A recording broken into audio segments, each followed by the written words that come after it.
Hi, this is Kenneth Cabanaz. Napanood mo tong video na to dahil gusto mo i-convert yung last pay later mo papuntang GCash. On this video, na malalaman mo at ituturo ko kung paano ang process ng conversion sa last pay later natin.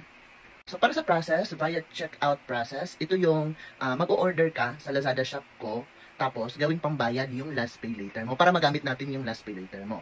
Ako yung magbibigay sa'yo ng link ng shop ko. Okay, doon na tayo sa payment ko sa'yo after mo mag-check out sa Lazada shop ko. Punta tayo sa papel ko para ma-explain ko sa'yo kung magkano at kailan mo ma-receive yung payment mo. Okay, dito na po tayo sa papel ko at may calendar po ako para ma-explain ko po sa inyo ng oras. So, di bale, yung payment ko sa'yo is hatiin ko po ng dalawa.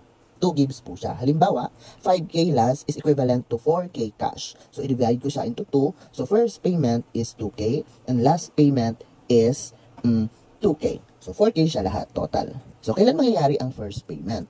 Now, kunyari, nag-process ka by July 1, 12 p.m.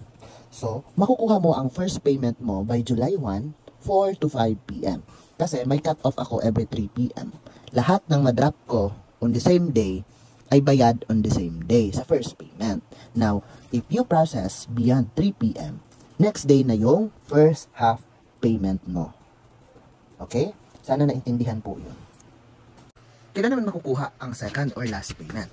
Now dito, kung nag-process ka 12 p.m., July 1, makukuha ang first payment 4 to 5 p.m. the same day, July 1. Now makukuha mo ang second payment sa July 2, 4 to 5 p.m. naman. Next day lang po makukuha na ang last and full payment.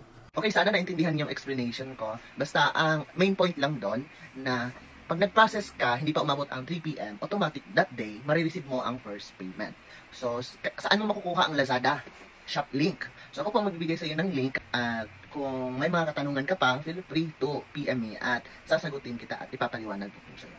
Yun lang.